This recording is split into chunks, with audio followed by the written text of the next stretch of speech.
I've been thinking that I need to start writing some bash scripts to handle little problems like that. Because you pointing that out is not the first time that's happened to me. Just having to get this situated and working properly on my machine. And some of these problems I think are automatable, or the solutions to them anyway. Seems like I can write a script to parse out the application names from a given set of running processes and then just have the pipewire capture default to the right one. Presuming that OBS has a client interface, like a terminal interface, which I think it does. I don't know how good it is, but I imagine whatever you can do in the GUI, you can do over terminal too.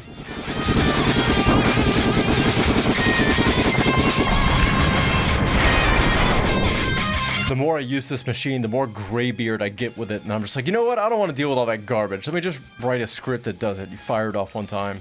It's good to go. I've got a whole bunch of stuff that I've got added to my path for my terminal.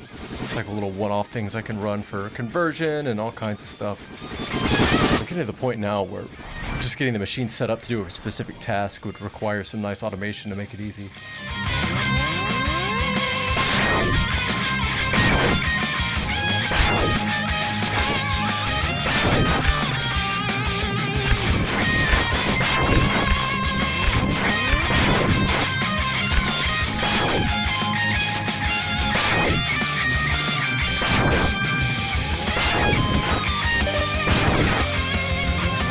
Whoop!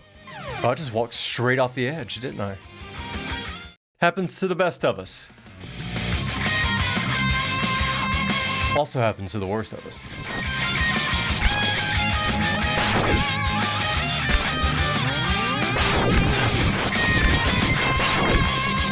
Like a dash in the beginning will catch you slipping if you're not careful. Oh. Like in the beginning of X2, they start with the environmental storytelling right away. You start with some context from zero, if I remember, telling you exactly what's going on and what the circumstances are, and then you get dropped into a Reploid production facility. At least that's what I assume it is. And you see enemies that you'll be facing later just being built around you. Versus this, where you just kind of get dumped on a ruined highway, which is somewhat informative, but not really. You don't know why it's destroyed or how or for what reason.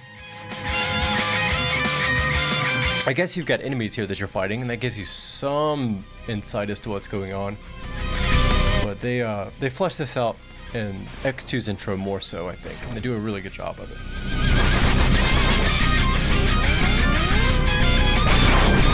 Frankly, none of this really stands out to me at all when I'm playing it just for fun, either now or when I was young, but after I played 3 Mega Man X games in a row, I feel like I have to make a video on it to justify the time that I've burned playing it.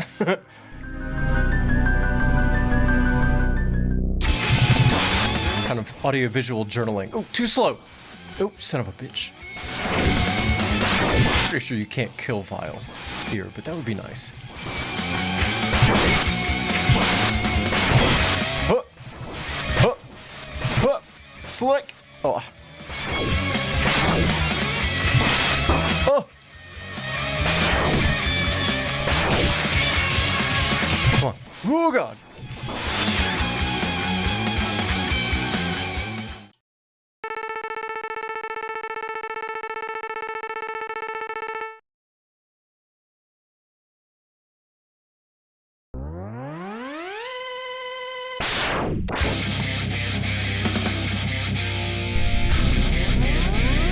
Zero's so fucking cool. I am a firm believer that this was the era of anime where they communicated the degree of awesomeness and badassery of given protagonists and supporting characters by how pointy their shoes and feet were. If they had Gundam-style, super pointy anime feet, you knew they were tough stuff. There were a lot of pointy-shoed characters in this time period.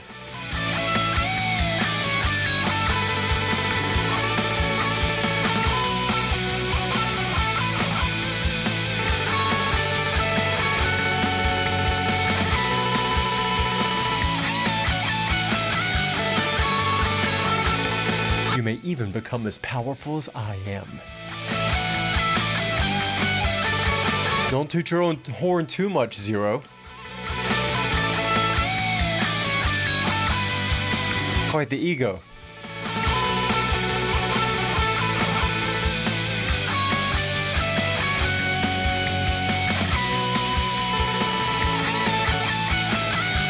Zero's extra pointy. He's got pointy ears, pointy hair.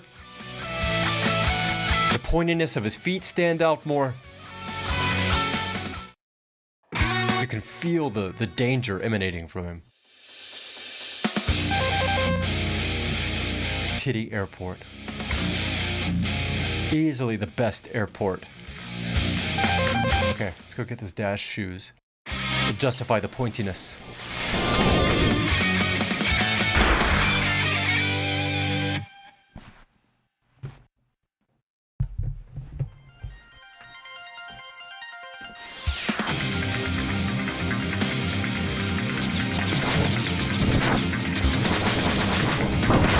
Right into it. That was my bad.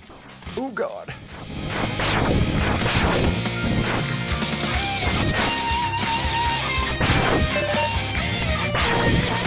Whoa.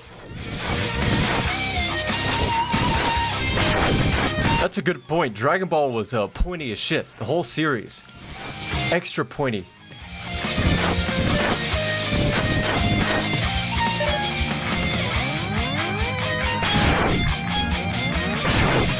Toriyama's... Was it Toriyama, I believe? Who was the lead artist? His character designs are timeless. I grew up on Dragon Ball Z, but going back, I think the original Dragon Ball's probably, you know, I don't want to say better, but it's way more. What's the phrase I'm looking for? It's more genre defining. Set the stage. I don't know, Dragon Ball Z is pretty good though. I've never seen One Piece, but Dragon Ball Z strikes me as a little bit too One Piecey in that it turns into something that exists for serialization's sake. The inimitable 20 episode arc of the last 5 minutes of Planet Namek. God. So good, but so long.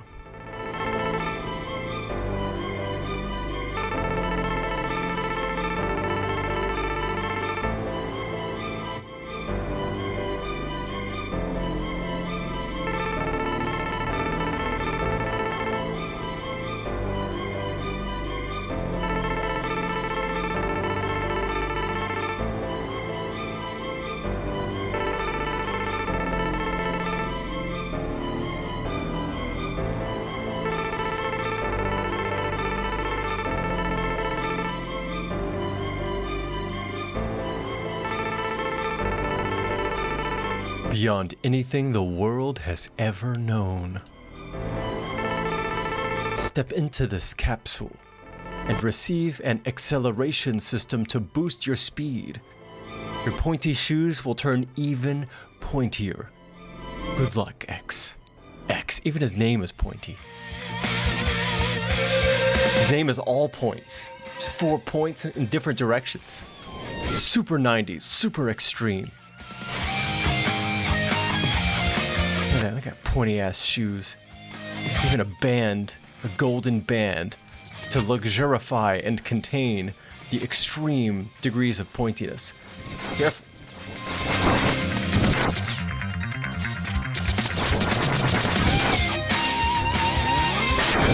Though I will say, I've always felt that Mega Man's second stage charge, this blue shot before the full charge, was never strong enough. It seems like a lot of enemies, it does the exact same damage as just a single shot, completely nullifying the purpose of doing halfway charges. Not always, but a lot of the times.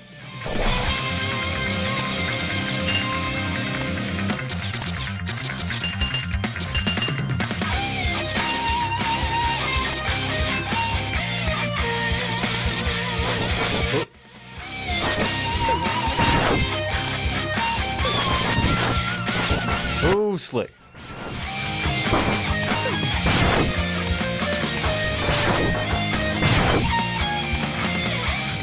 All right, there we go. Now we're cooking. Even got the right capture device set up and everything. You can actually see what I'm doing. What we like to see. It's the only thing we can see. Does a pun or a play on words count if it was unintentional? I've had debates with my friends about this for a long time. I'm of the opinion that it does, because there's probably an unconscious intentionality there. But I also recognize that that's kind of a cop-out answer. Oh, fuck. But I have a tendency to pun all the time unintentionally. It happens so often that I just kind of felt like I should defend myself. I should take wordplay points as they come. Oh, so slick. Love that save state. Even though I'm definitely would never emulate anything. I don't want Google to drone strike me, because I know they're just looking for it. Nintendo phones in, they want a drone strike, and YouTube is right there, ready to go. Because I want to tell people how good MSU-1 sound replacement effects are. And I don't want to be drone striked. So, think of the script, I'm going to point out that it's, it's not hard to figure out how to do MSU-1 enhancements for a Super Nintendo game. It's certainly easier than building and deploying unguided munitions to strike innocent civilians.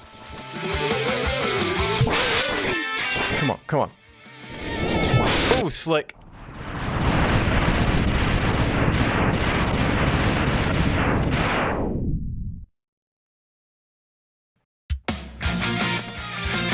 Yeah, Mom and Dad, you thought kids were wasting time playing all those Xbox Pokemon games. Unbeknownst to you, mastery of the Xbox controller ensures you a very well-paid life as a guided munitions pilot in this hellish future we've built for ourselves.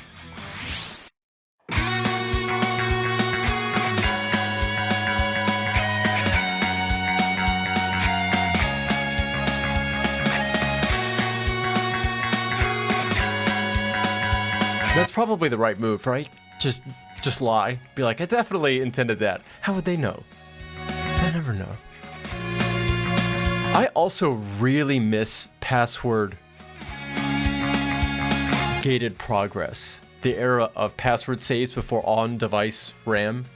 I feel like there has to be a way that we can use this in some kind of indie game or something. For unique or rare progression mechanics in ways that we haven't seen yet. This kind of thing is just begging for a creative resurgence, I think. Submarine pilot? Yeah, for a few hours, I guess. The classic Logitech F310 or whatever it was. God, that whole fucking thing was a shit show. I actually read the NHTSA or whatever, it's not the National Highway Traffic Safety Administration, but the NTSB maybe. It's our one of our vehicular safety boards, and they've got a bunch of documentation that they've publicly released that they went and did interviews with people that worked for the company that built that Titan submersible and all that. And oh my God, if you ever want to, if that interests you at all, just go through and find those documents and read them. That guy that built that sub and went down to the Titanic was damn near actively trying to get himself killed. The amount of well-founded advice he turned away and industry professionals that he shunned because they didn't want to help him further his project. This guy had every voice in his surroundings telling him he was doing something dangerous, and he just didn't care. This shit was coming a mile away. Everyone saw it. Let's see. Titty Airport.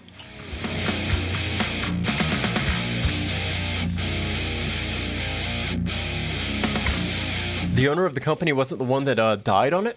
Interesting. He must have just been the pilot, I guess. We need to come up with some sort of legislation such that when extremely disgustingly wealthy people do inhuman stuff and get themselves killed, their money has to redistribute back to some subset of the population. Just like hubris-fueled wealth regeneration. I just jumped right off the edge.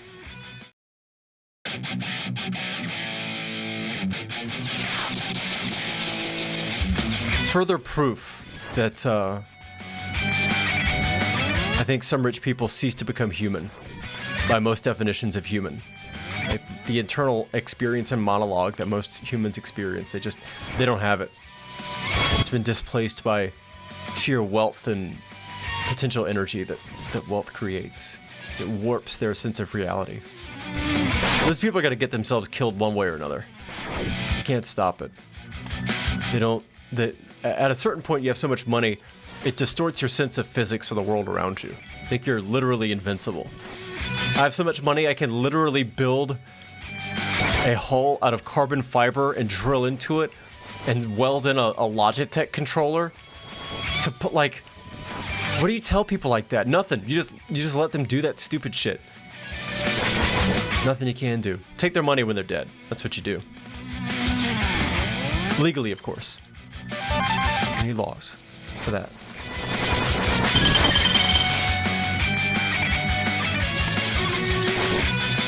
Fuck around, find out laws. Yeah, you can take a sub down there, but if you die, your family gets all the money taken from them, and it gets given back to... Man, I don't like the state either, though. I'm an American. I don't like government. There's a middle ground somewhere there. I'm gonna work it out.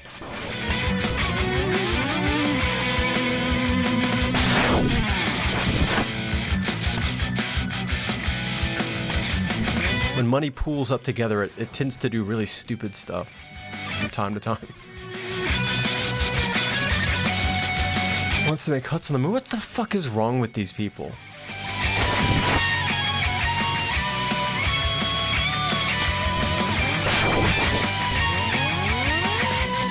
It's like, read the room. I certainly am not one to attempt to stamp out the indomitable human spirit and its thirst for exploration, but you gotta read the room, man. If you want to explore, you gotta do it in a way that people won't shit on you for being a rich asshole. And making huts on the moon is definitely not reading the room. Like the data centers in space thing, what are these people thinking? Like, even I have taken enough physics to know the near perfect vacuum of space is, I don't know, maybe the exact opposite of an environment in which you can easily wick heat away from equipment. It's going to take so much extra cooling capacity to work data centers in space. It's just likely not feasible. I don't know why they don't... You know what? I know why they don't do it in Antarctica and shit. Because actual human beings with laws will try to stop them. But if they go into space with all their space money that they've bled out of the economy, then people they think will be less resistant. That's my hypothesis. Dealing with the actual challenges of space physics is easier than politics.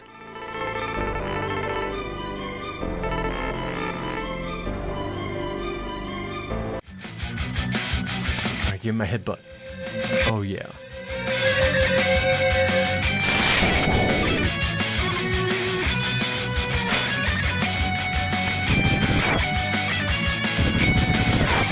I suspect in my lifetime, we'll probably see a data center bombing. Certainly wouldn't wish that on a data center or anyone, but it's one of those read the room things, you know? Just kind of get a sense that it's going to happen. We've blown up more for less over here.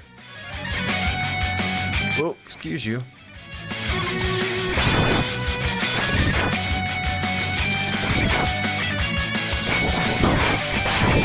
The benefit of a data center bombing is it would have quite minimal casualties, ideally.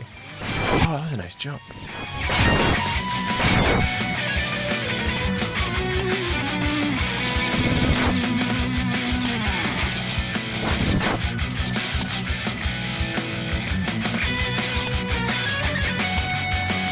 Oh, too slick with it. Too slick with it. Oh, fuck. Fuck. Let me just walk right into a cannon and take a quarter of my health before the boss battle. Goddamn Miyazaki bullshit. Yeah, it's pretty amazing that Starlink essentially ruined, I don't want to say ruined astronomy, but has made astronomy permanently less easy and feasible for professional and amateur astronomers alike. And they did it just by getting together a bunch of money. Well, I guess they did have to kind of design the rockets to make the economics of that company even feasible. That guy's a fucking asshole. I see now that he's trying to wrap Twitter in with XAI and Tesla to like offload some of the debt obligations on paper, so he can apparently get a better payout package from the board. Stupid fucking financial engineering every time. That's been a running theme I've noticed. When one starts to generate wealth by moving numbers around on a piece of paper, it's usually a bad sign for the underlying economy of the nation in which it's happening. No, no, no, no, no! Well, I deserve that.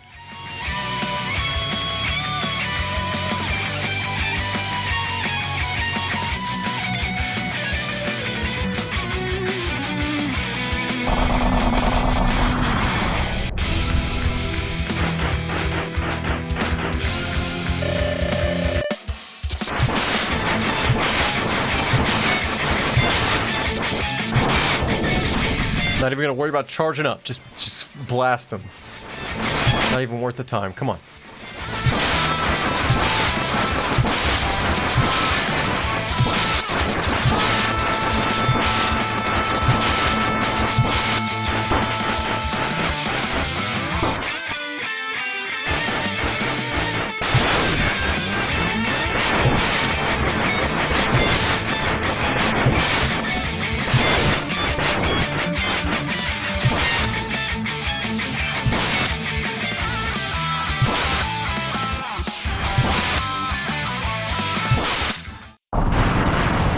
Much better.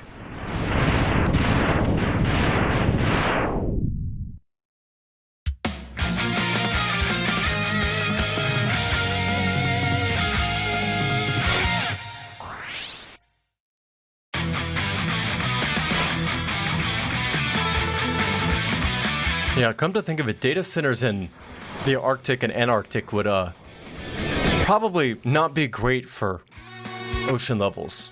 Given enough years, would it? That's a lot of waste heat.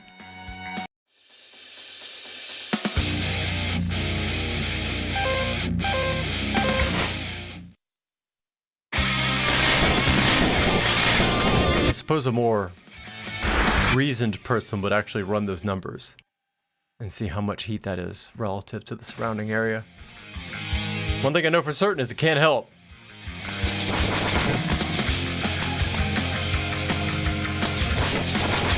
This is creative reuse of game assets, but it doesn't help further the story. You fight that thing in the launch octopus stage. But this is a junkyard. Why are they being destroyed? In the first opening level, they were taking over the area and destroying highways. You would think they would be being built. Come on, Capcom.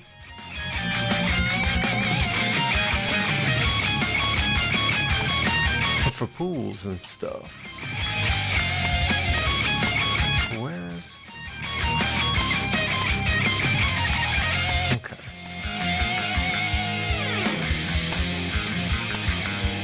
Oh my god.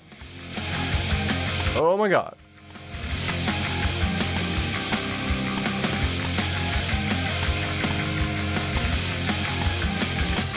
Oh. Oh.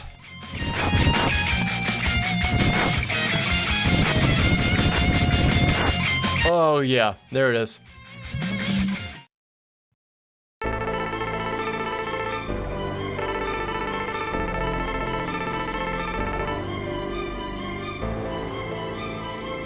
That's a rough place to hide the X-Buster upgrade, man. That's a really important upgrade to hide behind a frame-perfect jump. Make a note of that, actually. That's worth pointing out.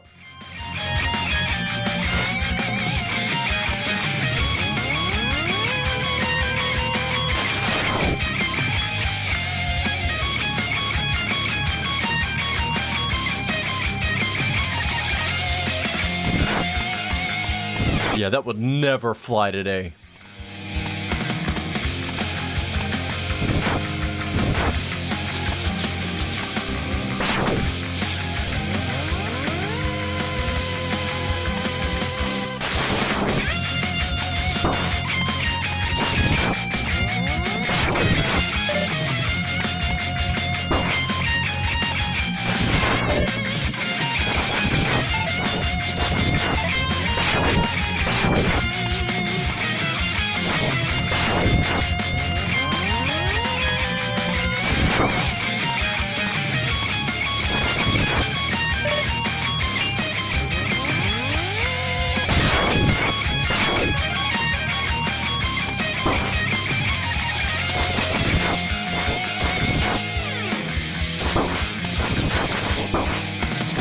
can't remember what upgrades were in Sonic the Hedgehog. It's been so long since I played it.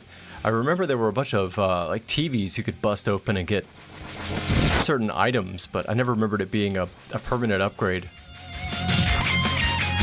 A long time though, I never was a Sega kid. You seem to be the resident Sega expert. All things Sega.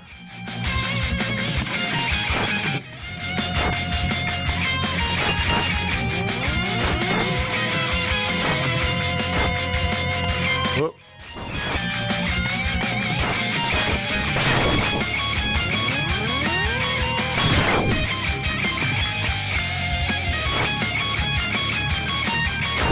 Oh, you son of a bitch. Oh.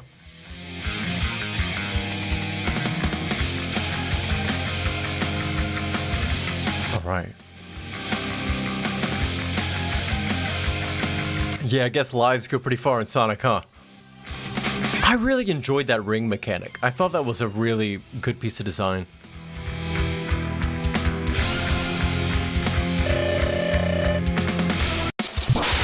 There being no delta between the hits that you get, despite how many rings you have. I thought that was always a well-executed design characteristic.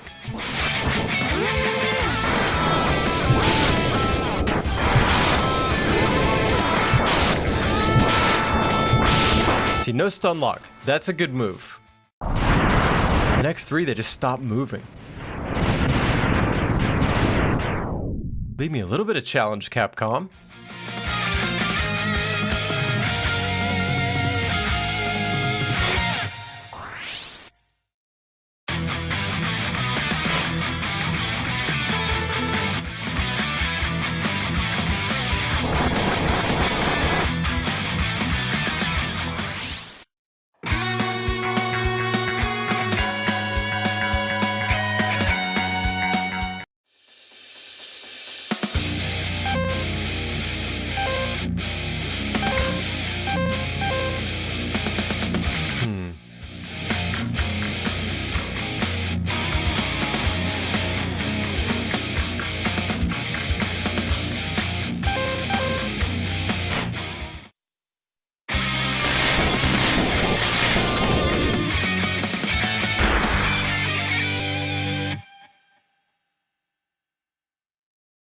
I did not realize that this enemy was based on a stag beetle, which seems to be a Japanese favorite. As a goofy young American child, that was the stag beetles were the furthest thing from my mind. Apparently making stag beetles and such fight in Japan as a national children's pastime. Catch them and make them do beetle combat. There's even like stag beetle fighting arcade games, which is amazing. I don't know if they still exist, but they certainly did in the 90s. Okay, here's what we're gonna do.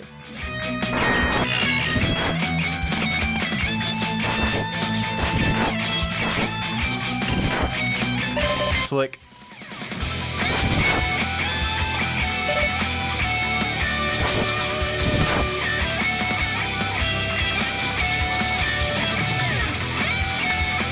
Oof.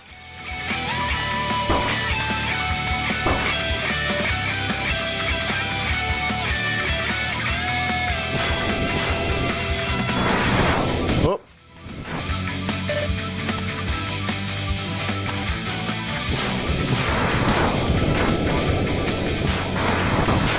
Turn right into it, huh?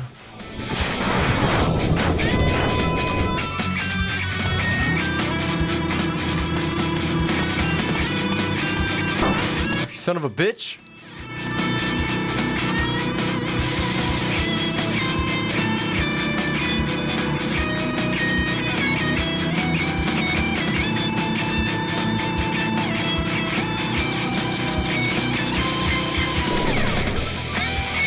Boomer Kuwanger.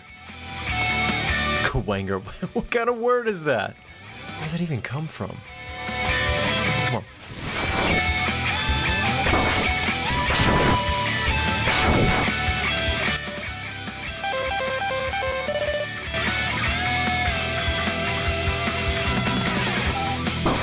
Oh, I deserve that. Greedy.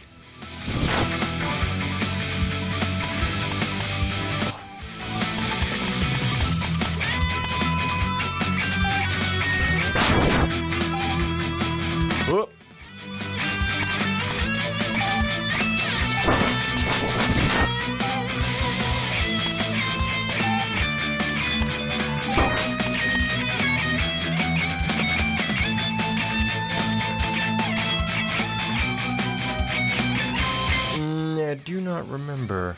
I get up there.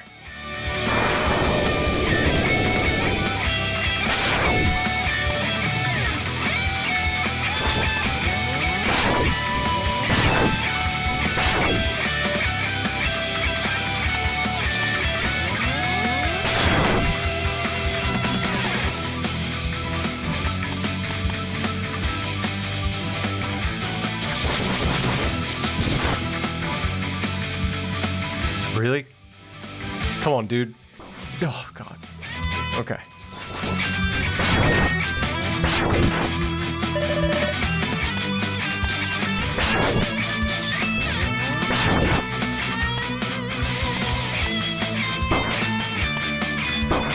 Oh.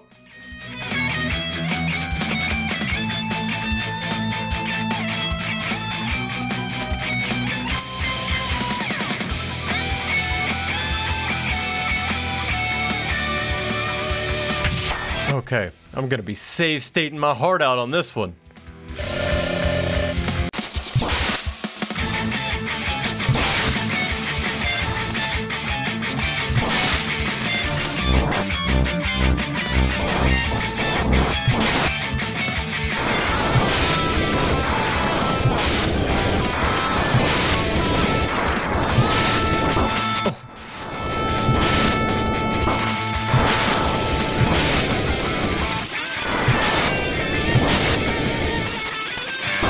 Oh my God.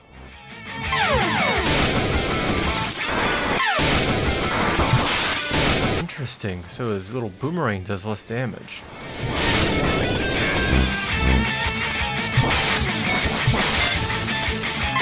Bro.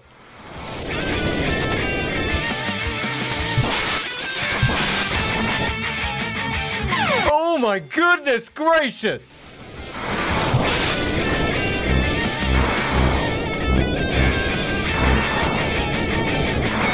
Smart guy.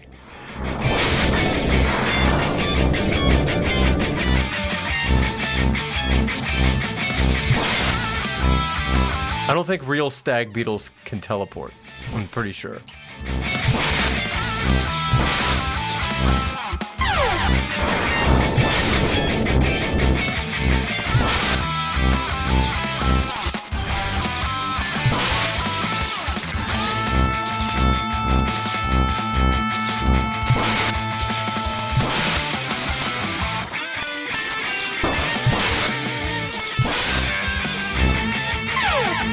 Nope. Like I thought I was slick. I was not slick. Okay.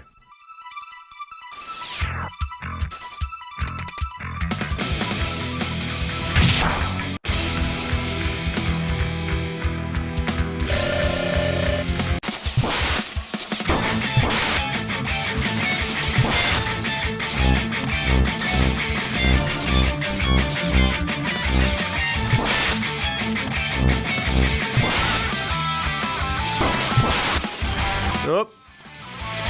Bro, oh my God, he's so fast.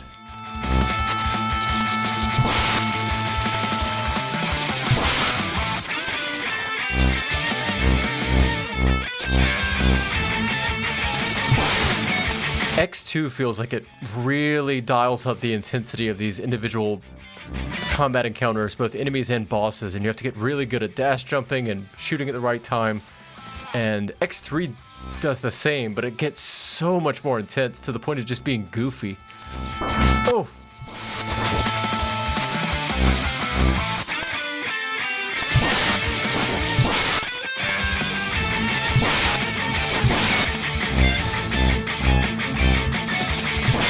Whoop. Whoop. Whoa. Nope.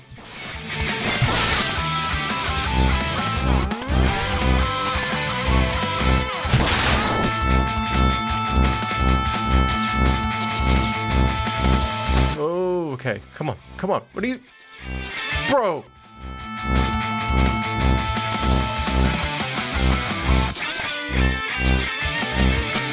Oh my God.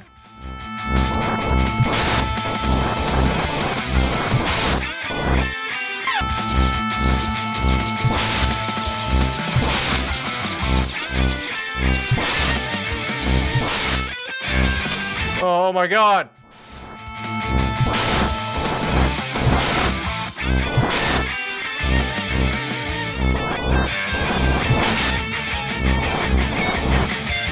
Oh my god. Just teleport right on top of you.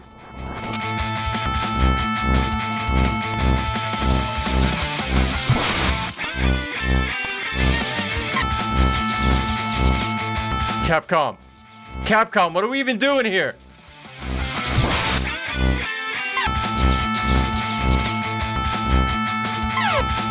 Okay.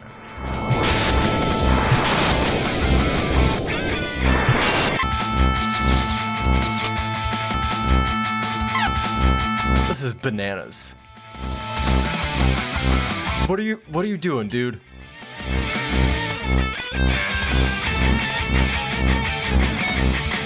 This is not a boss battle. You're just fucking waiting on me.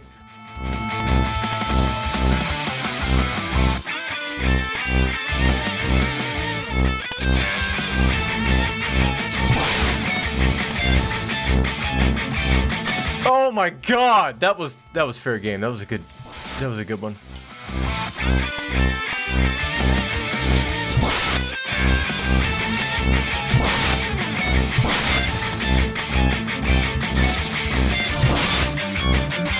Up, up. Oh, Jesus Christ.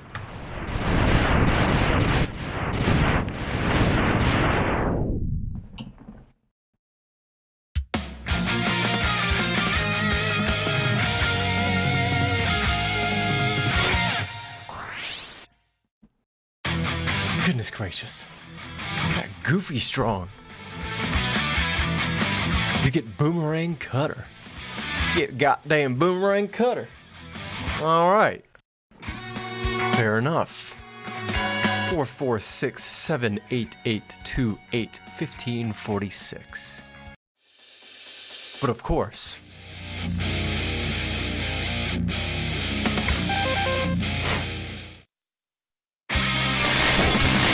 Enderman.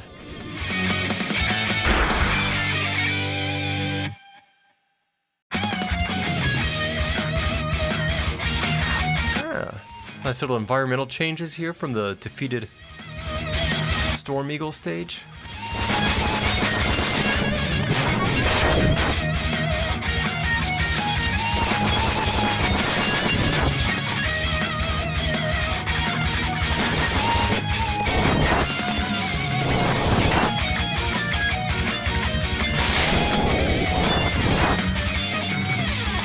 Whoop.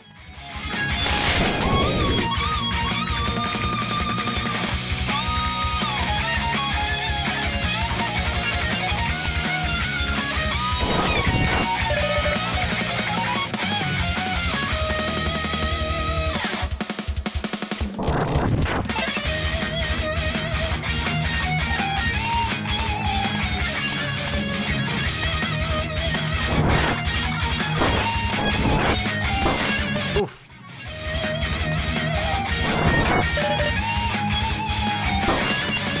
Actually, I want to see if I can... Yeah! Waiting on that.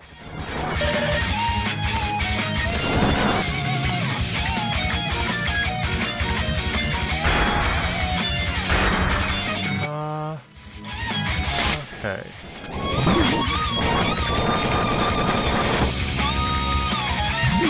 Fire-piercing water.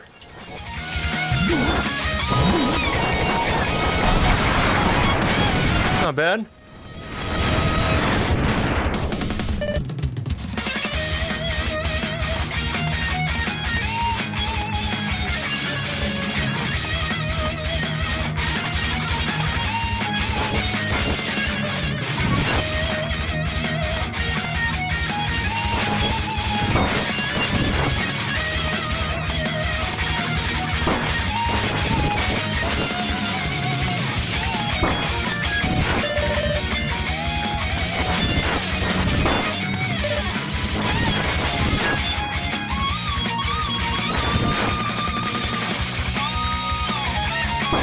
Oh my god, bro.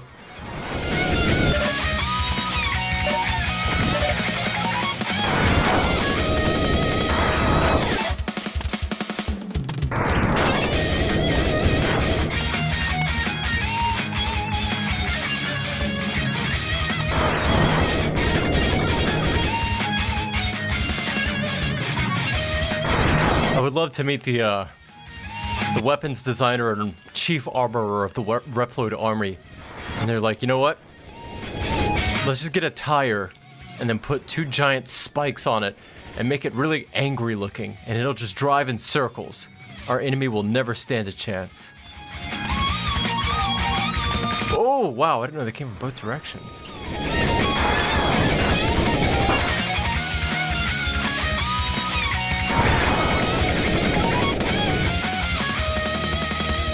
All right.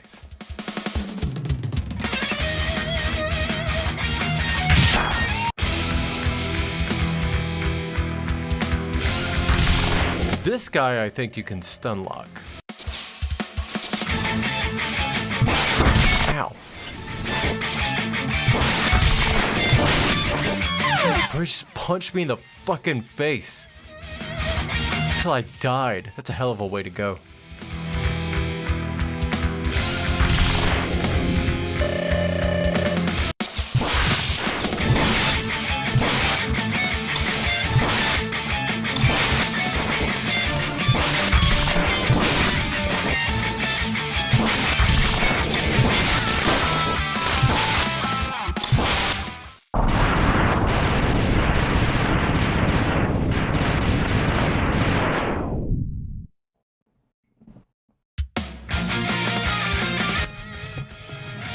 Swap chairs.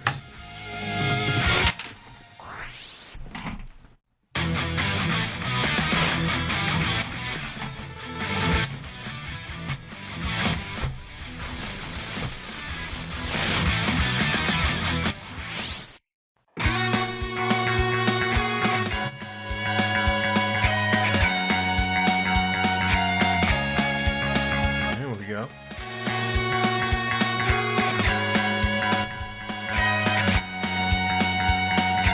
I forgot how good it feels to just smash through these older games.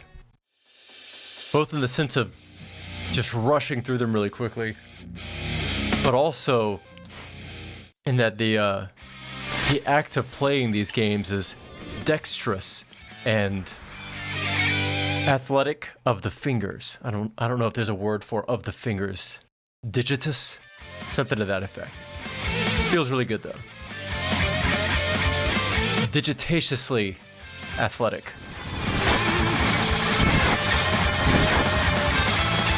See, I can't talk like that anymore because people say that kind of shit's AI now. I like making up goofy, interesting words, but people hear that now and they think it's fake. They don't know that people like me are where it got the words from to begin with, or its creative combinatoric abilities. Digitatiously. Whoop, whoop. Whoop.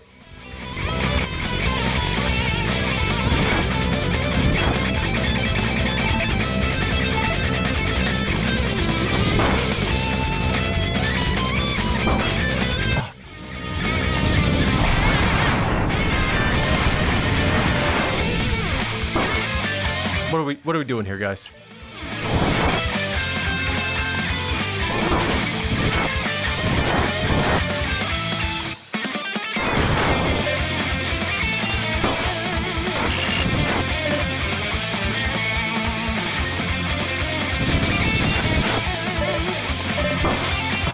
Fucking right into it, huh?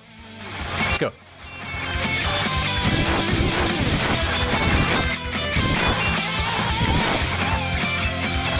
Nice sense of theater here. I like that little set piece. Of course, you put him right there.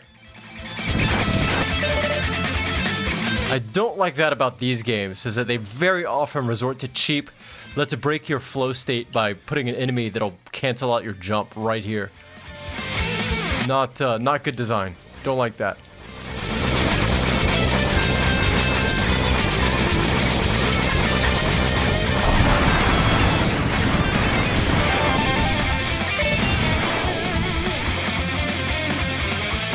Just blasting through the ones, yeah, that gave you trouble as a kid. Yeah, I've heard people off and on say that they've come back to games they played as a kid, as an adult, and found them to be more and more difficult or challenging in a way that they didn't expect. I can't say that's been the case for me. Most of the games that were doable for me as a kid seem to be still doable as an adult. But I'm sure there's games that I played that required weird arcane knowledge of the game's systems that I've since lost.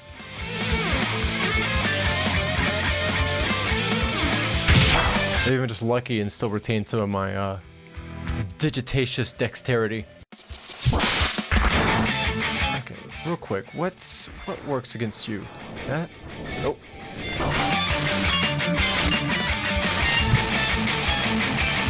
That does.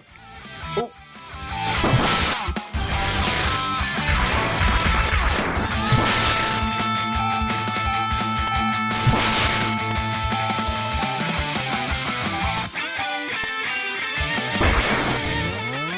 Canceled my charge, my guy.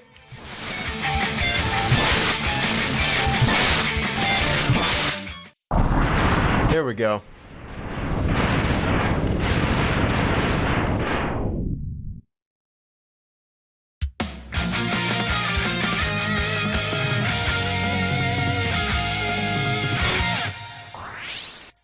I realized I can't very much jokingly name my streams anymore. Because if I name them like goofy, joking speedrun names, actual speedrun fans will join and wonder why I'm doing so terribly. And I think people's attention spans are so short that they don't watch for more than 30 seconds that it takes to realize that I'm not actually speedrunning. I figured that would be self-evident. You could just look at my poor performance and go, oh, this guy's just joshing around. He's just having a goof, having fun. But nope, I expected too much of my fellow man, it turns out. That's on me. Let's see. That's on me. You gotta set your expectations low, then you'll always be surprised. That goes doubly so for people you don't know. Just drop them through the floor. Don't expect much at all.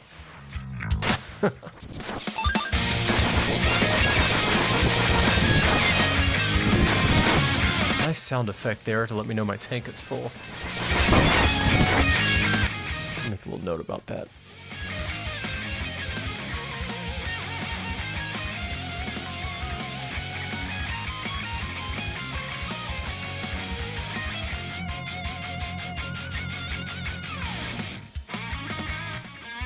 Okay.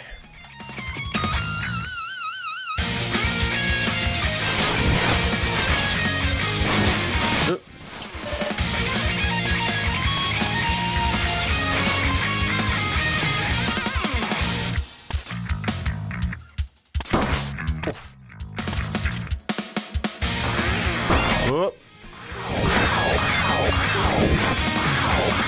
Damn.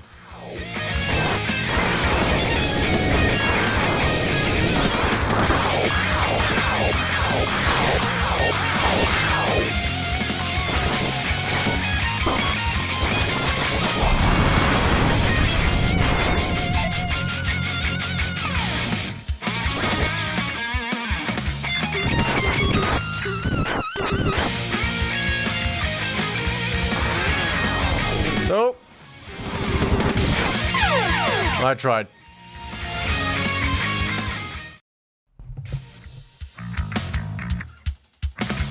Boy, this is a really good CRT filter, though. Man. For what it is, can't beat it. Oh my god. Bruh.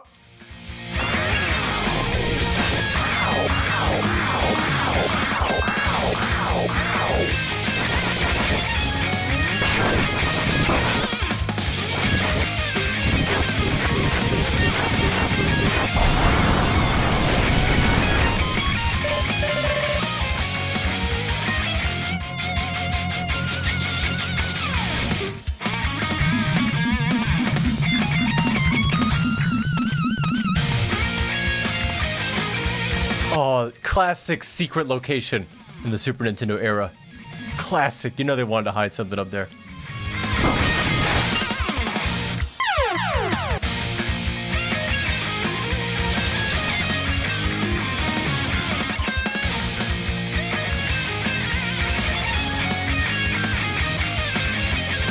You alright there, OBS?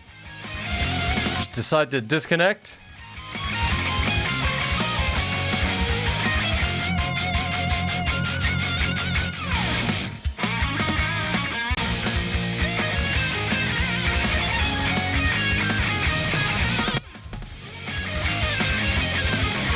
That should work for the next 5 minutes before it inevitably stops working again.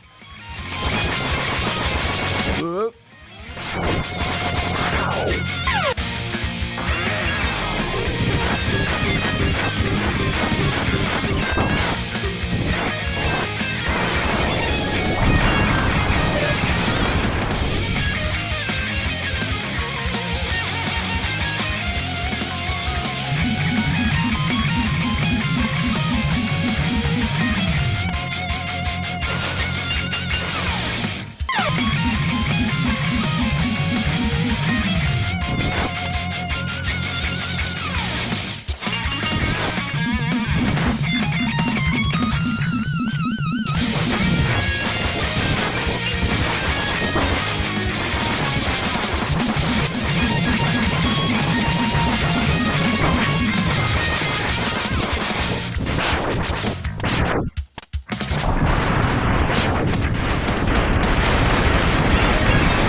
Oh.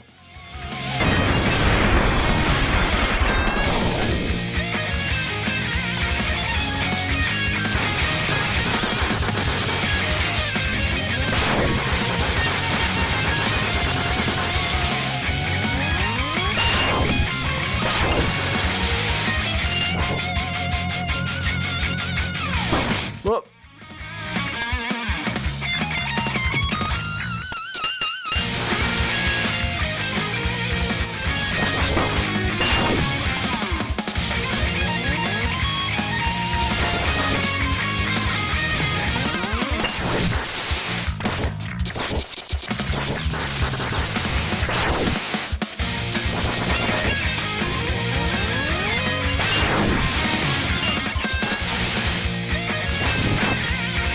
Oh my god. What a loser. Scrub move.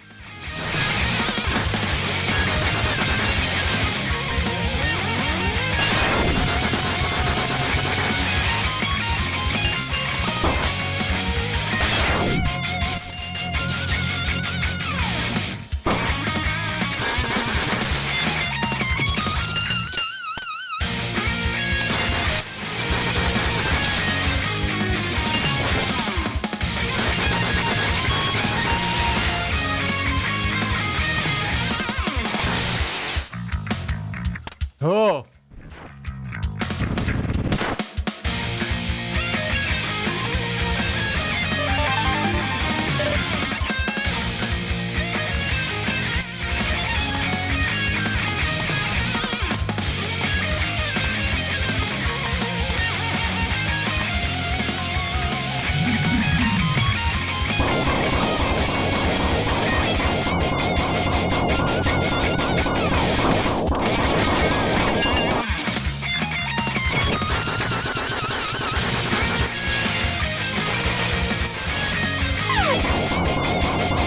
Of course, I say there's games I don't have any trouble with as an adult. Tell you what, I'm doing a lot more poorly in Mega Man, though.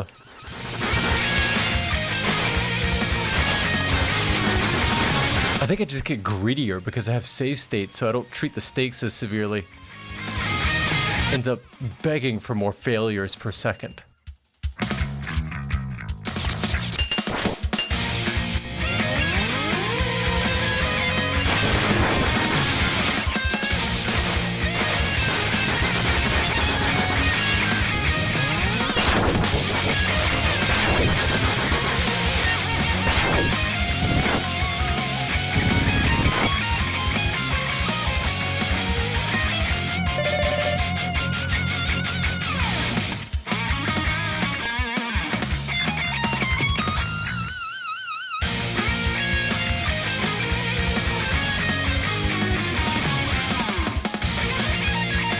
Come on, OBS, what are you doing?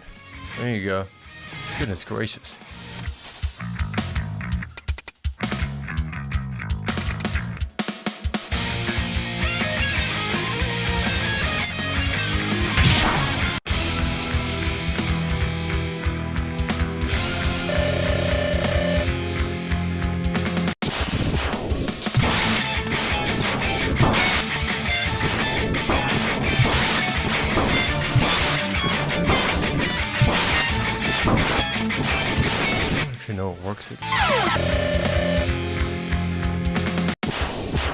I had no idea that cuts your arms off.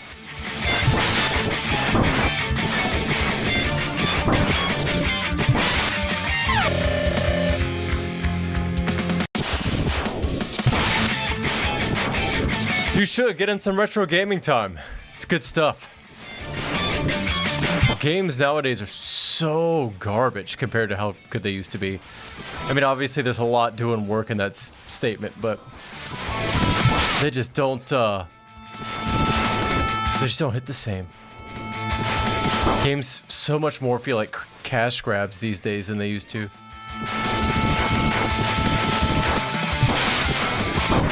Okay, I need to figure out.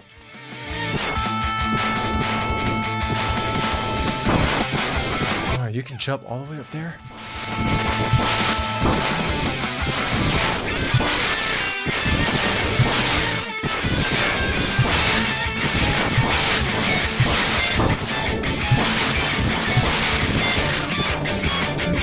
Nope.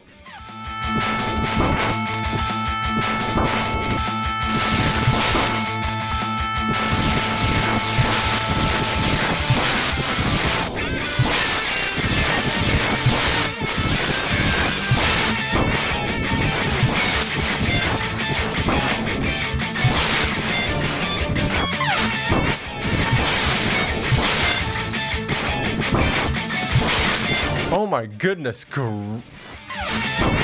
just ruthless.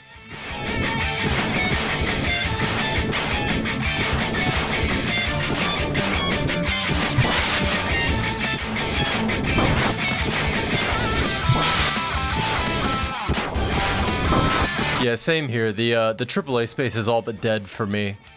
There's just no... I mean, I don't expect companies of that size to really have soul, but I at least expect you to fake it, right? Or employ people that do have soul, that know what they're doing. And they've all but given up hope. I mean, I would have thought the repudiation by the market of things like Concord and stuff over the past couple of years would have helped some of these companies' top brass get the hint. But occasionally, despite my better judgment, I look at video game industry and release stuff, and I saw a trailer for that new Horizon game that was coming out, and I am in utter disbelief. Not even that it's that low quality, that doesn't surprise me, as much as their balls at releasing something like that in this modern marketplace. It's gonna crash and burn. Everyone knows it, including them, and they released that trailer anyway. I mean, I guess it says something about the motivity behind some of these projects, and once they get going, you can't really slow them down, and everybody's got, you know, deadlines to meet and KPIs to hit, and, you know, I want a project full to completion to my name to try to get this promotion or whatever, but the end result is that you just get crap product, and I see nothing but crap product when I look at this upcoming Horizon game trailer. It really defies description sometimes. Which is to say, yeah, I agree with you. AAA is all but lost the magic entirely. It's dead for the foreseeable future. There's nothing there. There's going to be a few things here and there that might be good. I'm not convinced GTA is going to be great. I hope it will. They've got every chance to make it good, but the market likes knocking down victors a peg, so who's to say? But if it does do well, it'll be one of the few AAA that still has its spirit. Call of Duty slipped and fell. I mean, that's incredible. Call of Duty was a darling. You're kidding me. That thing has attack power? Get out of here.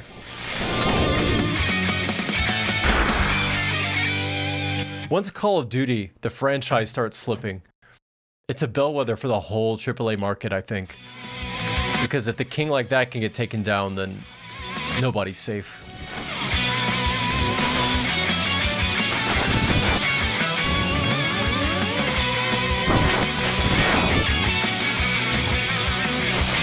I was kind of interested in Battlefield, but even Battlefield looks like it's gotten too Call of Duty-ish for my tastes. A lot less tactical, a lot more low time to kill engagements, and that's just not what I play Battlefield for.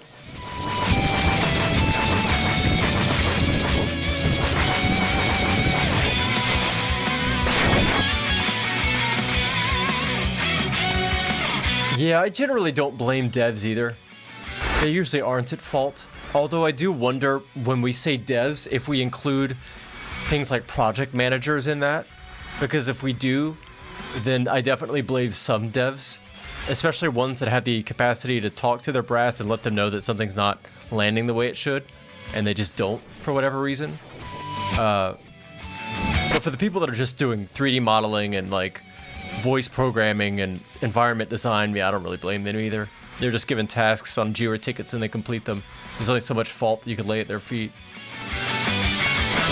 Top brass, regardless, seem pretty incompetent when projects like that don't hit. That's absolutely their fault. But I do wonder if there's more culpability that could be had at the medium and lower levels that we're just excusing people from. Time will tell. That seemed to be the case with Concord from some of the exit interviews I've heard with people. That a lot of, at least in the case of Concord, a lot of that team had convinced themselves that they were going to land a world-class game-changing product and just weren't able to see the forest for the trees, and so maybe could have communicated it to top brass, but lacked the awareness to do it. Not that the top brass would have listened even if they did, so it may have been a foregone conclusion, just a moot point. I guess what I'm trying to say is there seems to be a lot more blame to go around than we seem to be willing to give because the mistakes keep happening.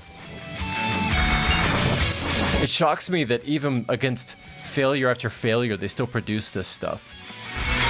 Maybe the lead times are just that long, I don't know. Yeah, indies are where the spirit of it is nowadays. I could not believe that Terraria was the best-selling, 7th best-selling game of all time. After having played it, I believe it, but I didn't know that going into it. Shocking.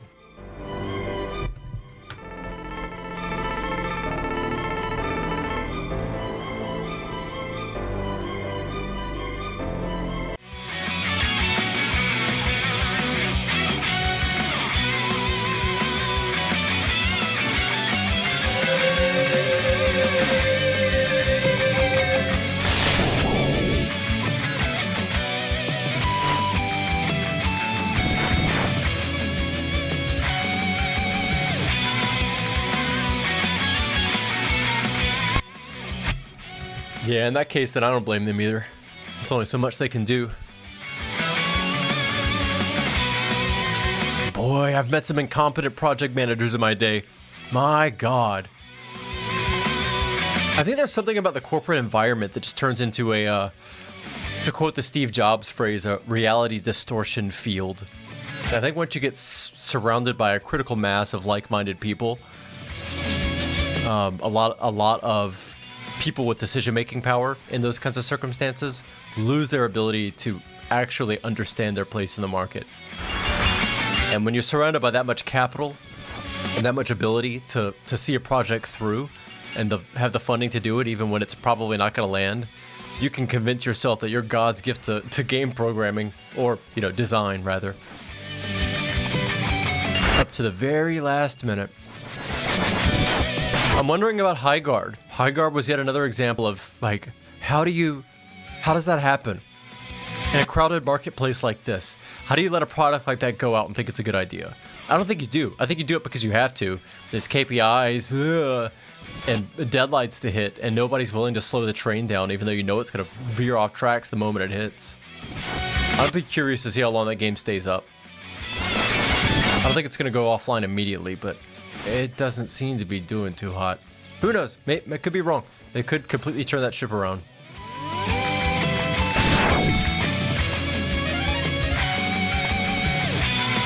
I think the thing that saddens me the most about it isn't that the projects aren't good. It's that they're not good for how much money is poured into them. Like, the sheer quantity of cash required to develop something that bad is nothing short of heartbreaking. The amount of good projects and other good places that wealth could have gone, you know? I mean, I guess that's the up and downside of money, is that it's at the behest of whoever controls it. So if they want to make dumbass projects, they're gonna not make a good return. That's on them. And they can't buy taste or talent, I guess. I mean, I guess they can buy talent. Maybe they should try to get some.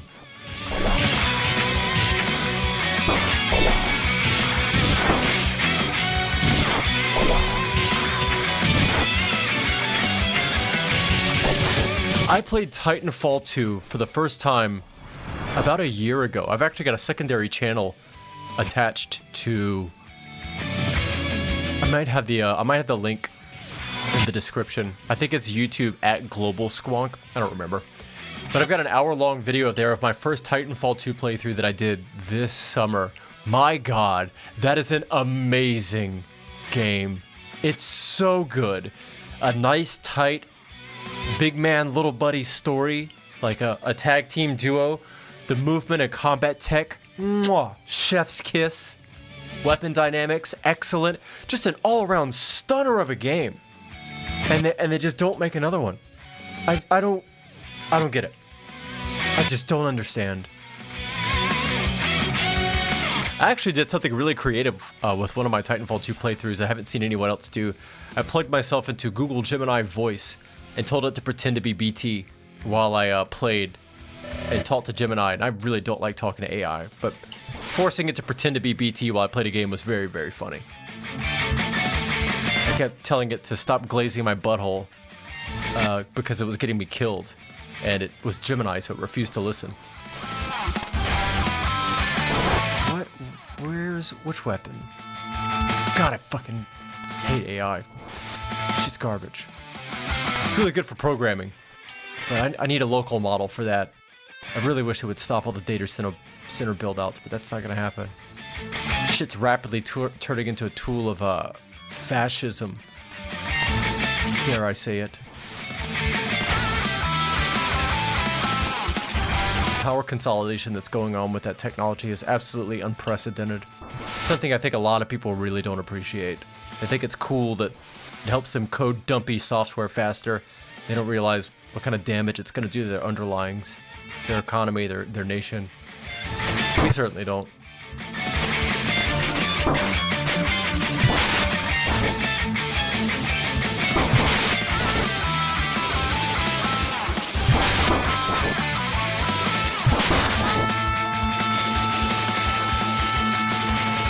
I think one could levy many justifiable criticisms against the Chinese state.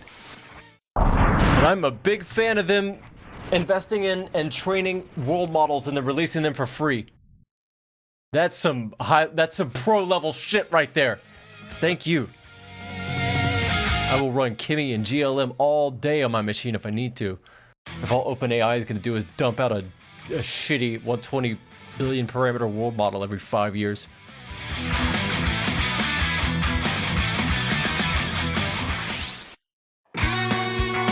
I don't know if you read Hacker News or not, Barry. Sorry, I was kind of far away from my monitor. I don't know if you read Hacker News or not, but I read it pretty often, every day or two. And I have for many, many years. There's a lot of people there that are slowly starting to lose their minds, I think.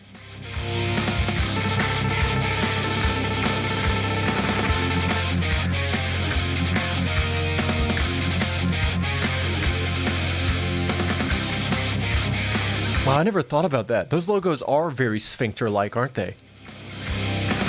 I can kind of see, like, the design considerations that went into that accidentally happening. You know, like, you want some kind of emergent thing, you know, but, like, emergence is also kind of what a butthole is. A place from which shit emerges. That's very funny. I never considered that. GPT in particular, that's so close to Goatsy. What are you guys doing? Those are children of the internet age. You can't make a Goatsy logo. Actually, I take it back. If I was them, I would definitely make a Goatsy logo. Just to make everyone use it. That'd be hilarious.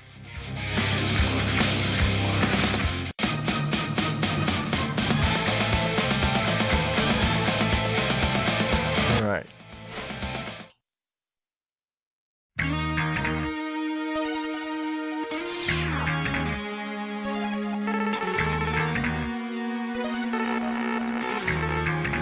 Now, I might be crazy.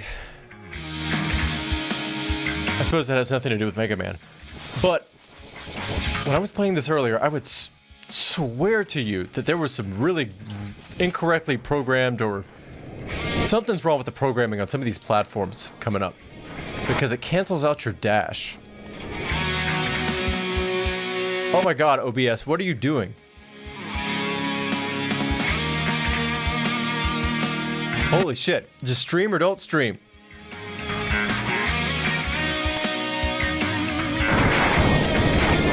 Triple hit. These platforms are fucked. Let me see. Something about them won't let you dash correctly. Yeah, like your dash doesn't work. I mean, it works, but partially. What is that? Maybe it's... like, look at that. That's garbage. You see that? Bonkers. That's bad. That's bad programming. I know bad programming when I see it. Get off my nuts. I see you here.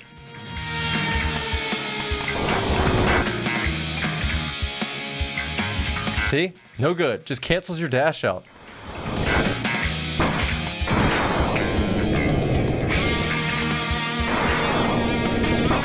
Oh my god.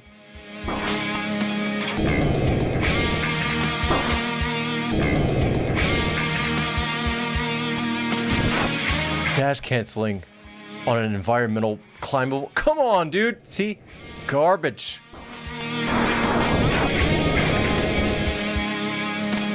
That's bad enough to where I kind of want to do some look at that. Look at that.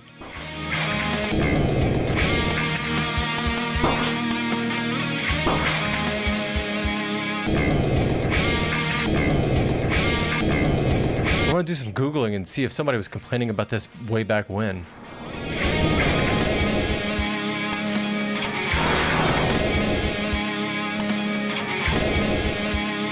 Oh. Oh, what is that?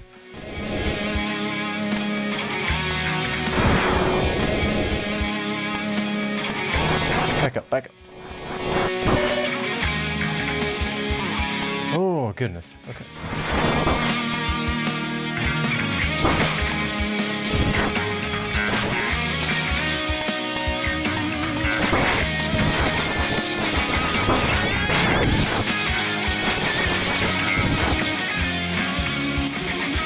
Okay.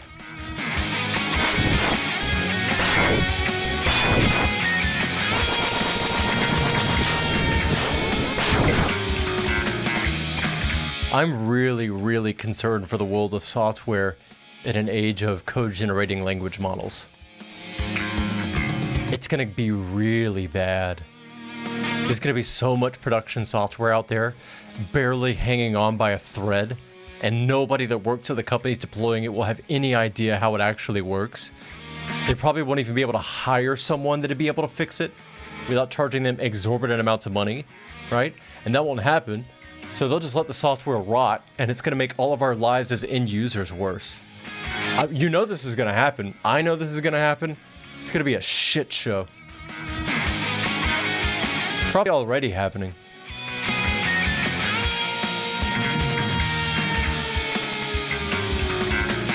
Some of the things I read about...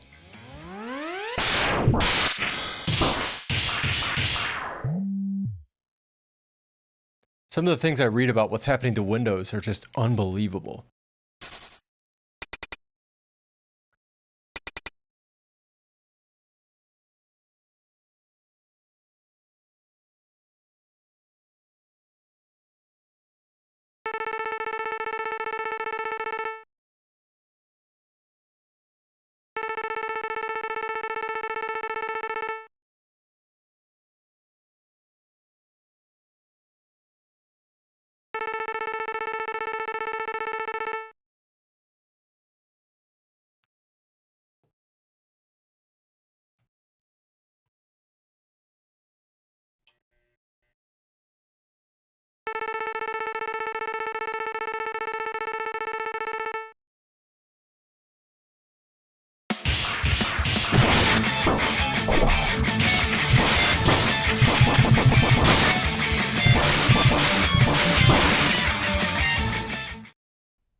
Yeah, I might have to wrap this stream up. It looks like my internet's deciding to stop working, unfortunately.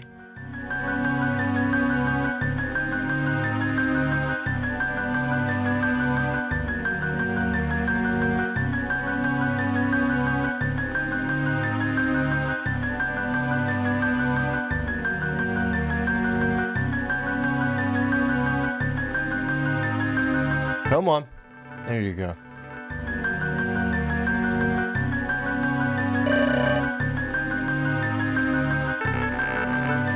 Oh yeah, got my energy back.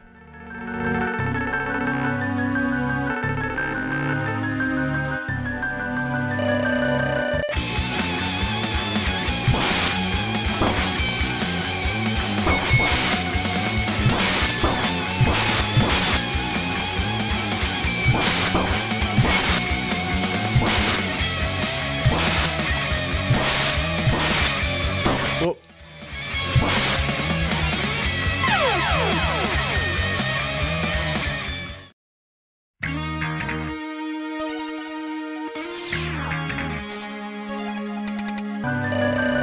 Try again.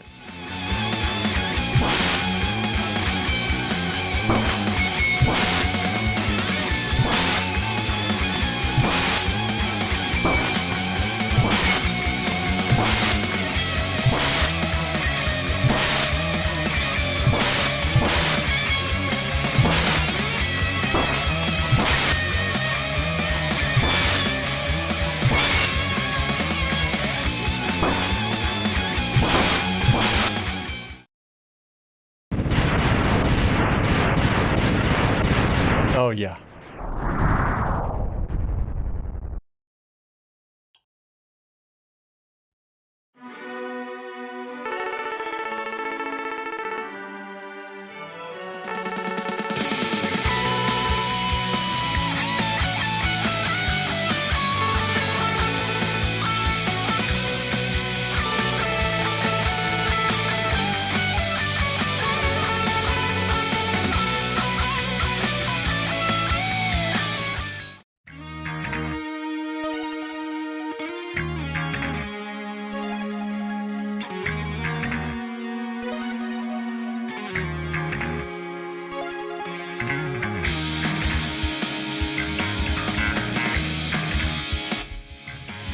How many frames can I drop?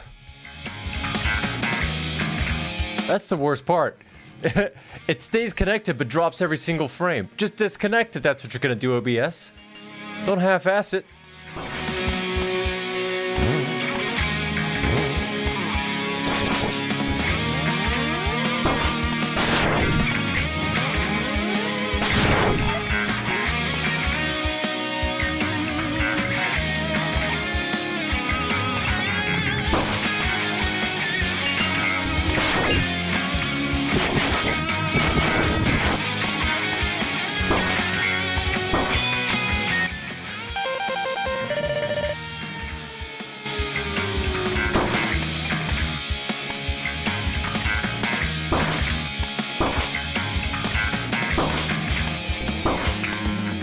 Here's what we're gonna do.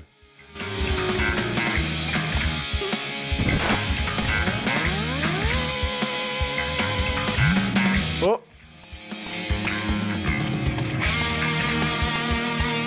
Oh.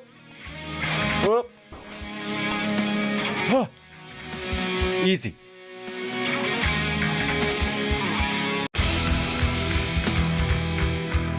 Okay, what? I don't remember what your... Nope.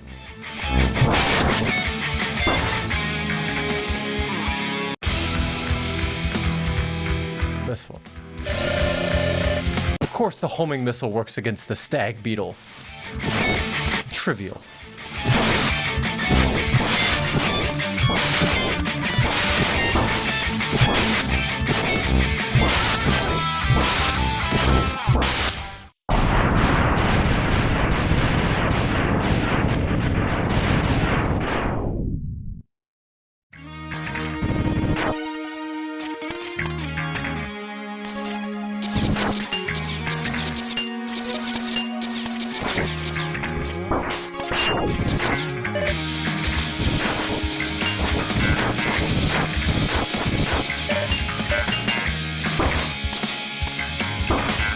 Yeah, I'm not doing that. Let's go.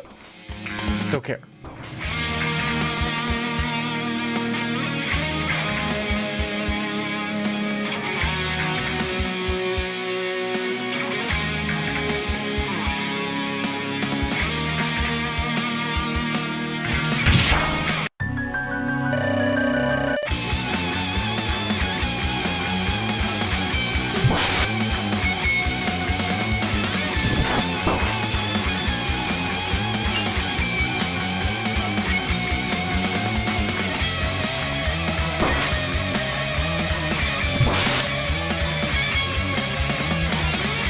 Surely fire works against the spiders, right? No.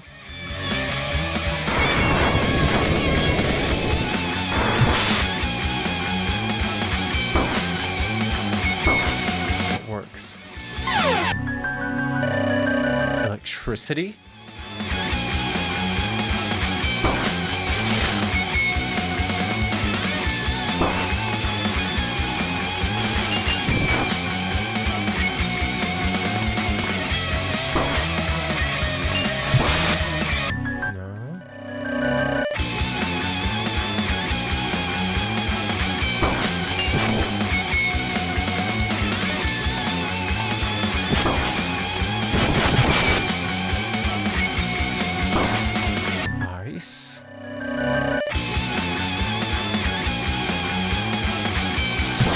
There we go.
Oh my god.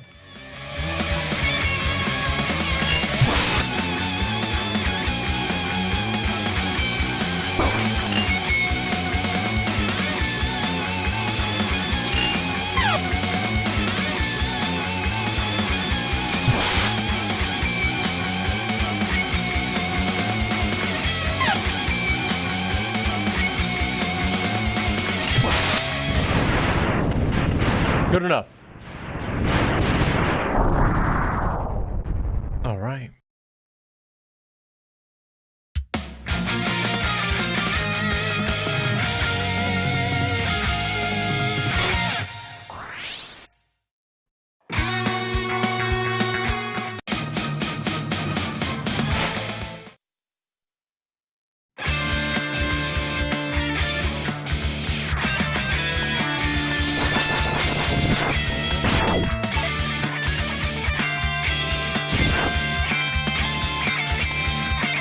Whoa, whoa, Jesus.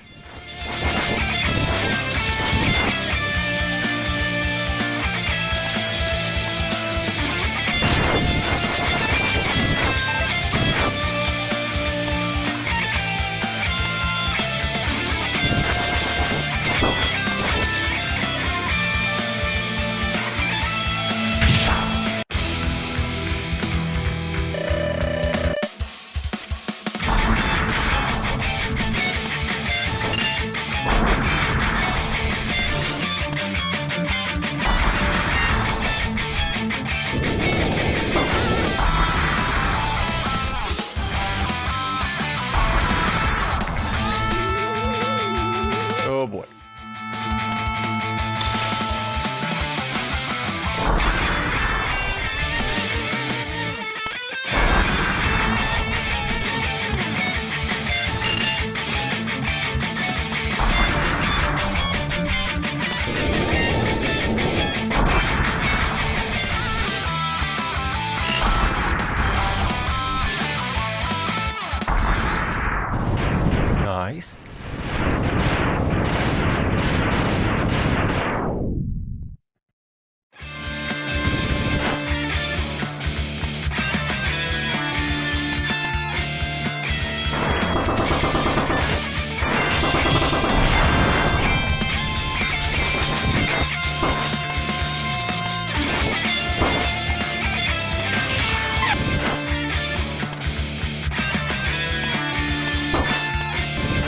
Sir, can I steal this from you before you...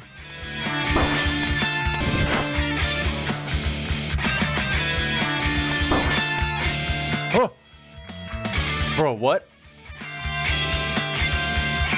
Holy shit. Look at that.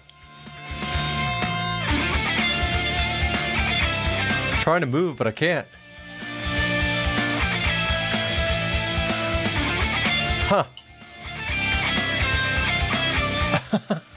Well, I guess you can steal it from him with some conditions.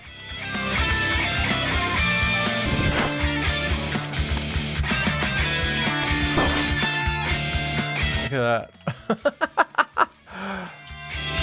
Cool.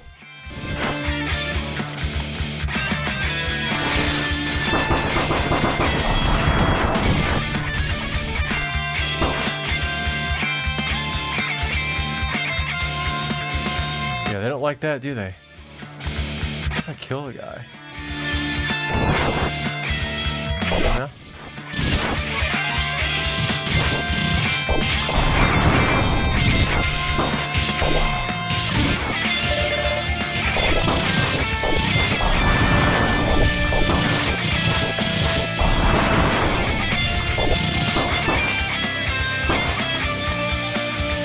Oh.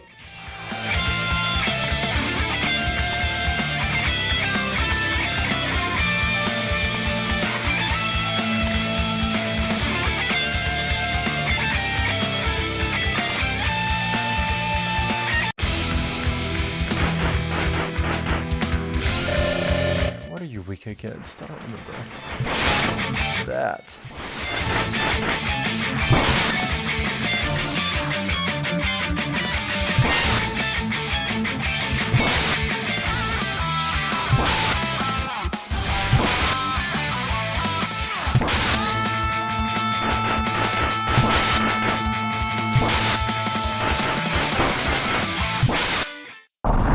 Nice. Nice.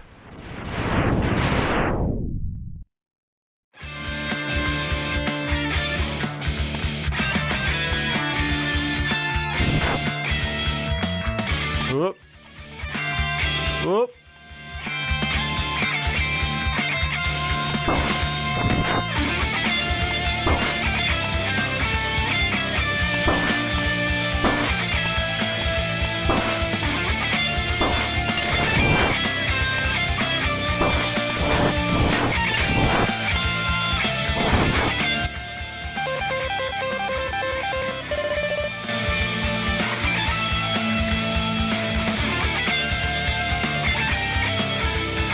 Right. This will make for some good B-roll.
There we go.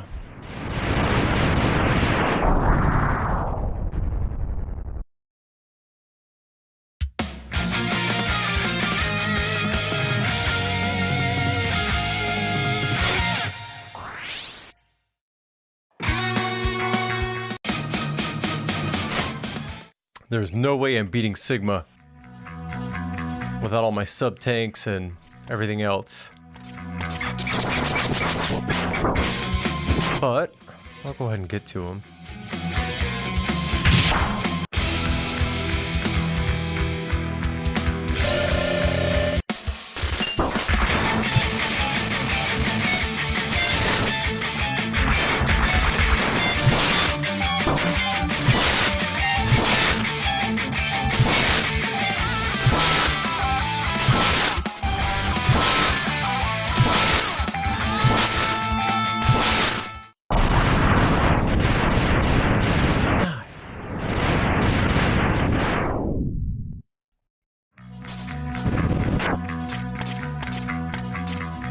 Can I go up there? No, that was totally a secret I would have tried to go up to as a kid. Swore. There was a... If you've played Legend of Zelda: The Ocarina of Time, there was a place that I am to understand was supposed to be put into the game, but ended up being cut content, where if you go to Zora's Domain as a child, when it's still watery, if you go right where the waterfall goes into the main Zora's Domain area, right where it splashes into the water, and you swim downwards, there's a little underground water hole that you can almost dive into. You almost have enough breath to get down there. You can kind of wedge your way down there eventually, but you end up coming back up. But that's supposed to be a doorway that goes somewhere. I think there's supposed to be a secondary tunnel or something down there to a new area, but they didn't have time to include it in the final game, and so there's just this doorway looking place that goes nowhere. And that bothered me so much as a kid. I think he even called Nintendo Power's hotline to ask them about it.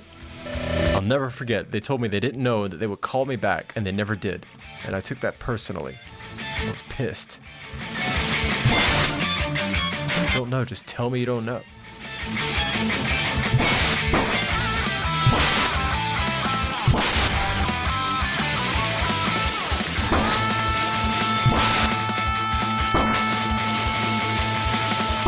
Oh my god.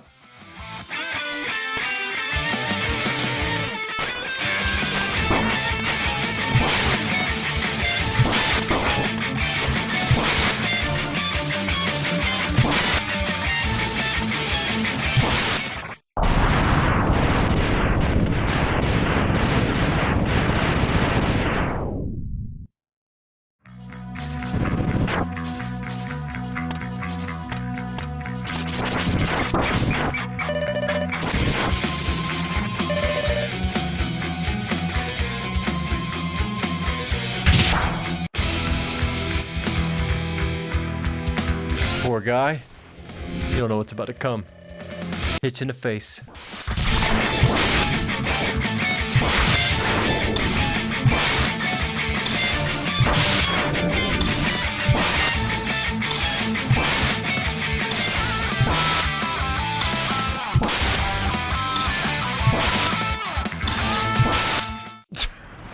Okay.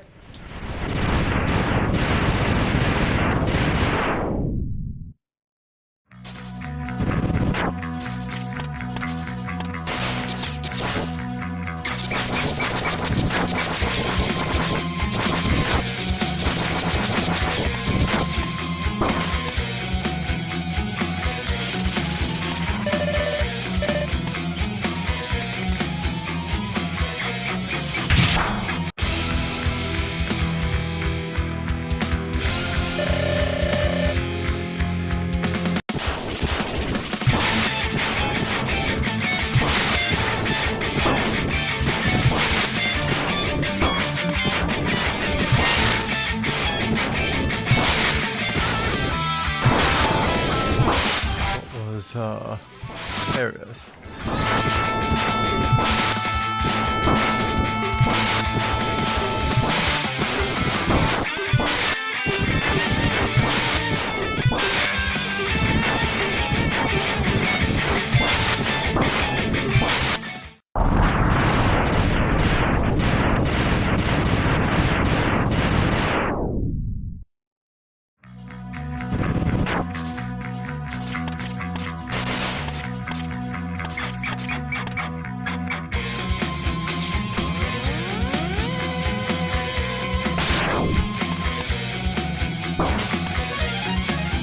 I'll take it.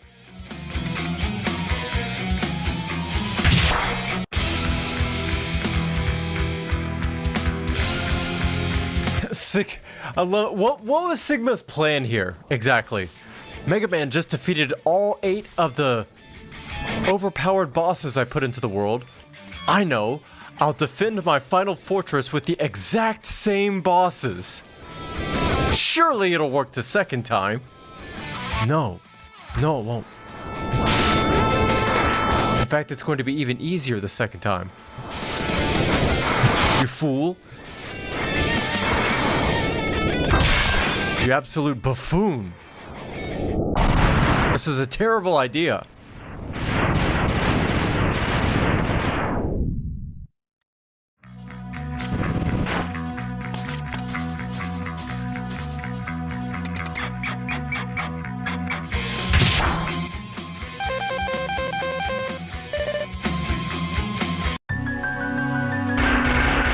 Oh yeah, this guy. Oh boy. Oh boy.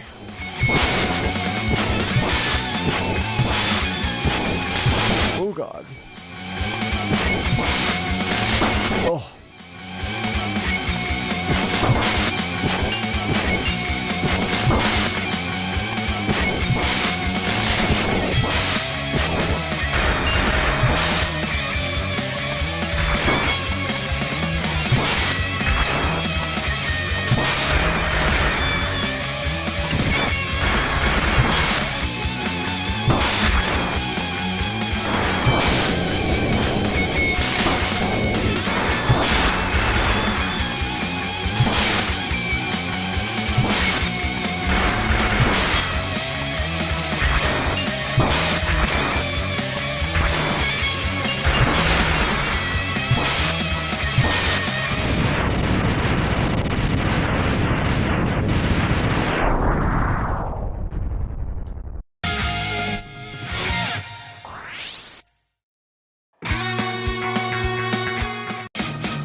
There it is.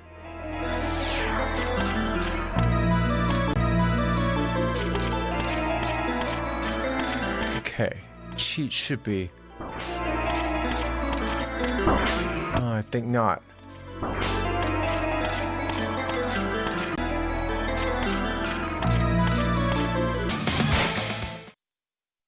I don't know how to make them work. That's fine. Who cares? I'll just cheat my way through it the old-fashioned way.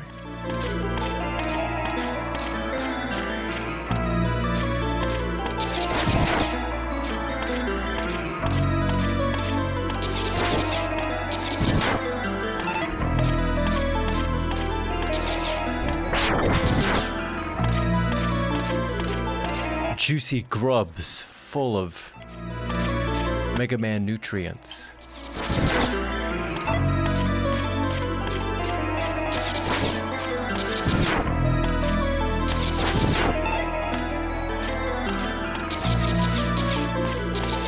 Oh, they're aggressive.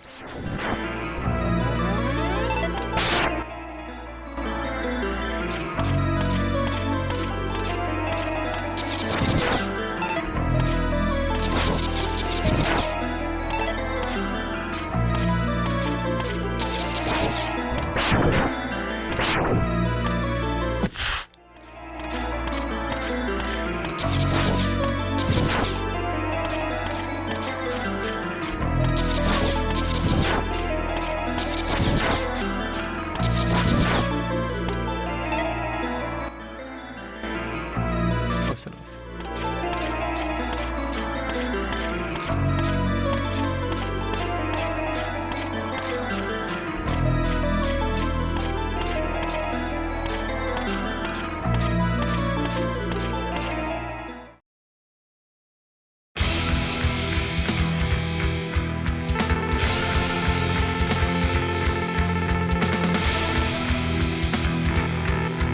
Yeah.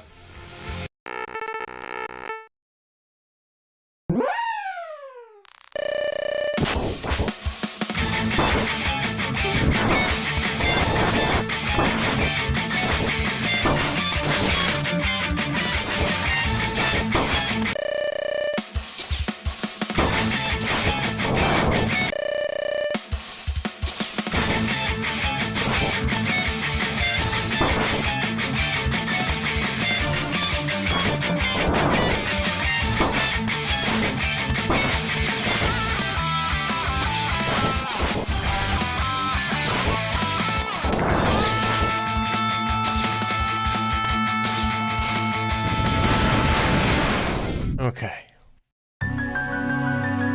Now I gotta cheat. More. I have to cheat even more. I have to cheat harder.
Oh my god.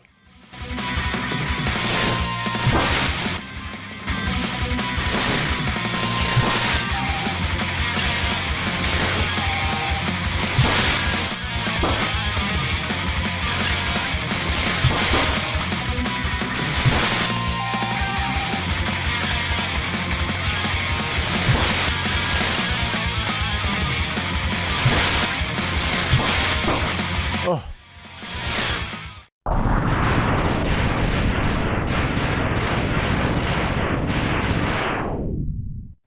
Oh boy.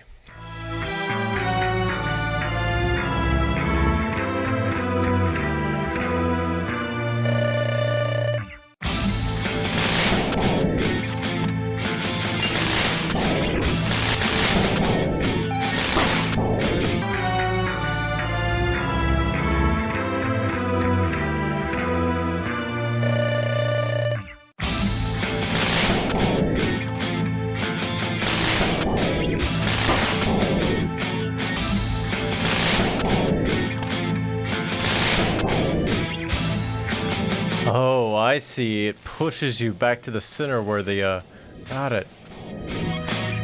Smart design.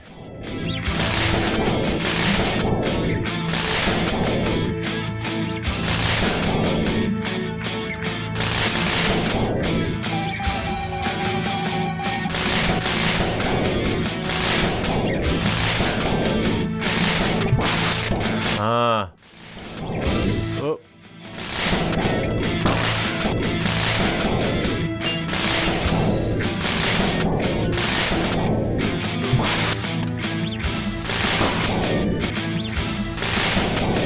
I need this end game for B-roll.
There we go.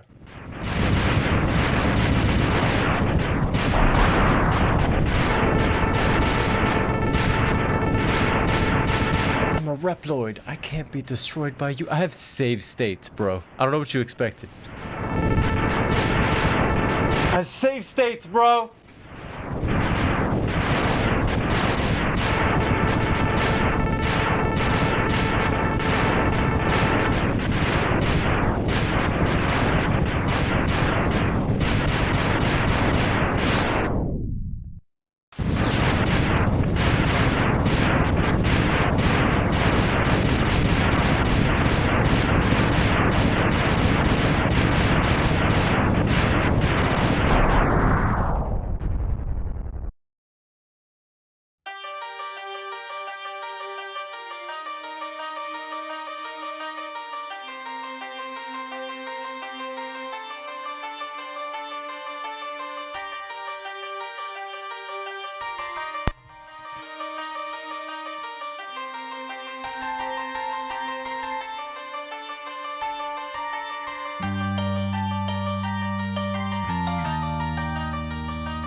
Not bad. Got some water.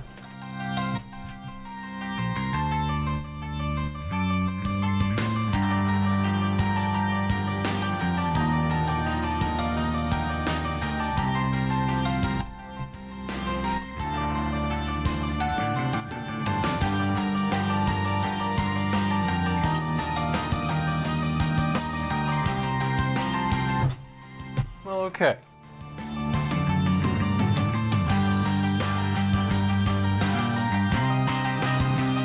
I needed that B-roll. I got that B-roll.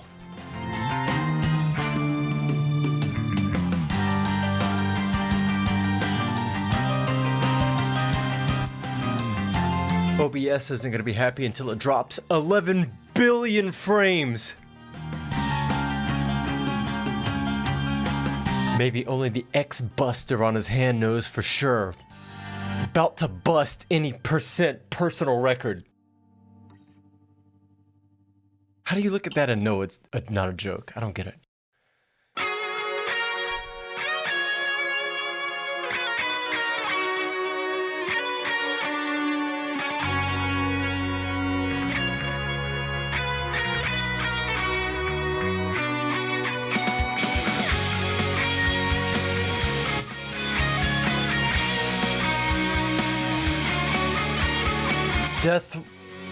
Death Rogoomer? What is that?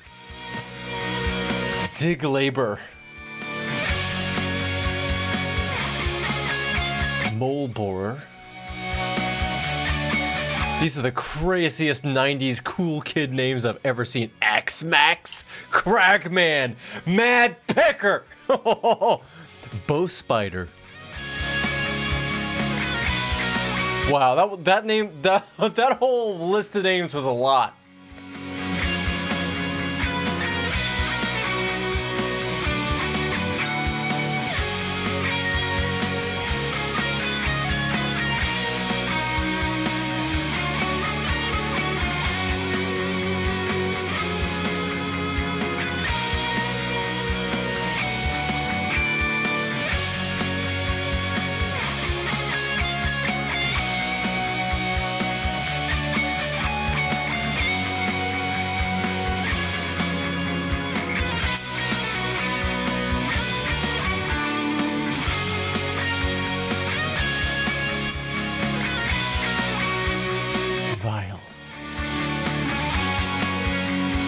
Sigma.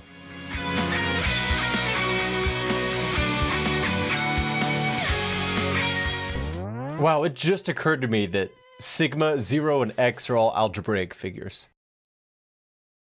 Surely that's intentional.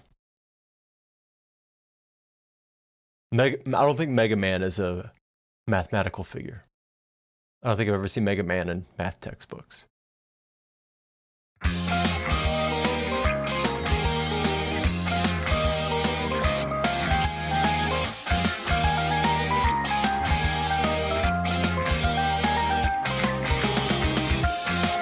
Ripa HK, that's a badass name. Bandy.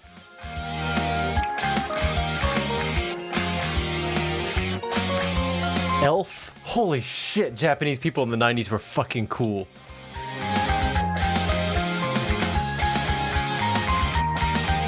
Professor F, get the fuck out of here, dude! Assistants White Rock? What are with these names?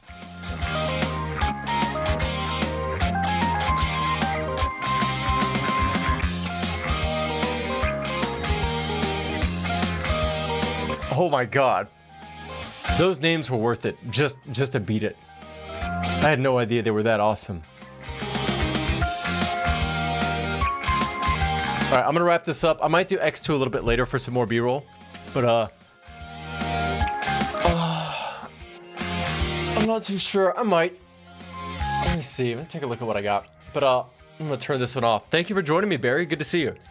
Probably be back around either later tonight or the next few days if you're online. If you want to say hey. Appreciate you stopping by.